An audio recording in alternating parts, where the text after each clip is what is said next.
Paano natutunan ni Pablo harapin ang kanyang misyon kahit na siya ay may mga mabibigat na pinagdaraanan sa buhay, pero yung isip niya, yung puso niya, hindi nawawala ang pagmimisyon. Hindi ba? Kung minsan kapag may problema ka, bakit mo pa iintindihin itong mga itong part na sa ito, may problema ako. Ang dami kong problema, bakit ba kayo sa akin tawag ng tawag? Ang dami pinagagawa sa akin, meron din akong problema. Hindi nyo ba ako naiintindihan? Kung minsan gano'n, ano? Kung minsan kapag ikaw na inaasahan, brother o sister, ano ba naman kayo? Ano ba tao rito? Marami tayo. Meron akong problema, di ba alam yan? Kaya ako nawawala sa gawain kasi may problema ako. Kung siya hindi ka na umaatin na. O brother, ka na umaatin. Ano nangyari sa'yo? Backslider ka na ba? Hindi lang umatin, backslider na. May problema lang siguro. Hindi ba? Basta pinag-usap pa. Alam nyo, pag wala kayo, pinag-usapan kayo.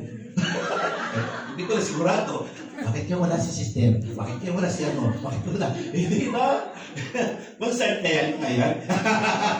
Ngayon, tingnan po natin kapatid ko sa Panginoon. Nagpapatuloy pa rin si Pablo, mga kapatid ko kay Kristo, kahit na siya ay nasa loob ng pagtulungan.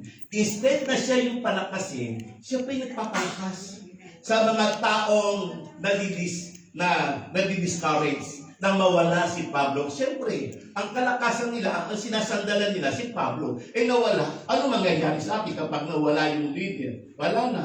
Wala na sisipagin. Wala na magpapatuloy sa gawain na. Kasi wala na yung leader Wala na si Pablo di ba kanya-kanya na lang tayo? Ganun yun, kapatid sa Panginoon. Kasi wala mamumuna sa atin, wala magtuturo sa atin, wala mag-i-encourage sa atin. Kaya, sino sisipagin pa para magtipon-tipon? Kinulong na nila yung nagpapalakas sa komunidad. Pero si Pablo hindi natinag. Pagaman siya'y nakulong at alam ni St. Paul ang sitwasyon ng pinagdaraanan ng kanyang ministry ng Panginoon. Anong ginawa niya? Meron siyang katuwang ng mga kasamahan niya na dumadalo sa kanya. Gumagawa siya ng sulat at ipinanindigay niya sa bawat gawain kung saan naiwanan niya na walang namumuno. Pero yung multitasking ni St. Paul, hindi nawawala sa kanya yung paglilingkod. Dahil kabigatan para sa kanya kapag hindi naganap ang paglilingkod.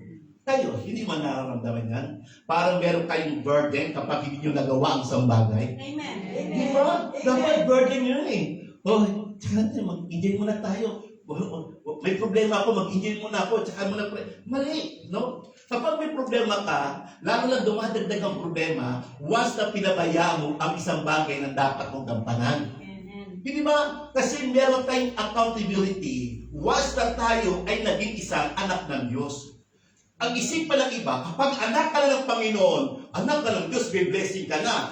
Meron ka ng tanggulan. May Diyos na laging titingin sa iyo at laging magbibigay ng pag-answer prayer ng mga panalangin mo. Totoo naman yan. But, hindi lang yun ang ating pamumuhay. Amen. Meron tayong accountability. Amen. Meaning ng ibig sabihin ng accountability, meron tayo kapatid responsibility. May pananagutan tayo. The word yung pananagutan, hindi ito kabigatan. Buhay mo ito. Amen. Kaya sabi ng kapatid ng awitin, walang nabubuhay sa sarili lamang. Amen. Hindi ka umattend ng prayer meeting, hindi ka nanalangin because of the answered prayer. Amen. Kundi, meron kang gampanin bilang isang Kristiyano at anak ni Yahweh. Hindi ba? Kapatid ko kay Kristo. Kaya ganoon na lang kapatid ko sa Panginoon ang isipan ni St. Paul kung bakit siya sumusulat at pinapasalamatan niya ang mga tao na naging katuwang niya sa pagpapadala ng mga sulat na yan. Gusto niya pa rin abutin ang mga taong malalayong hindi na niya nakakasama at hindi niya nakikita. Kasi ito na yung mga last day at last minutes o last month ni St. Paul na nakulong siya sa Roma. Baby tayo na siya dito. Doon, ito na yung kapanahon niya. Pero, mamamatay na lang si St. Paul. Hindi yung kayamanan niya ibinaon sa lupa ang naisip niya. Kundi ang mga taong ay kanyang tinuturuan na pinalalakas ang kanilang pananampalataya.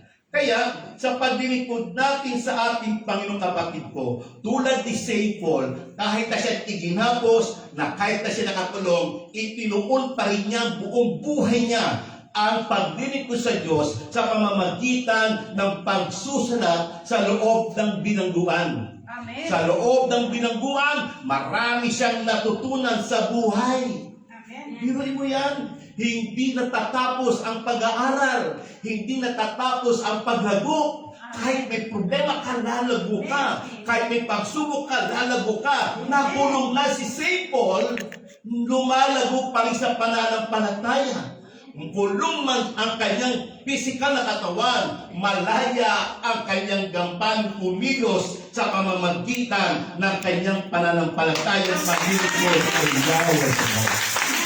Ang sigat ganito, nakulong na siya, hindi pa rin yung sarili niya ang iniisip niya, Amen. kundi ang ministeryo because of the accountability.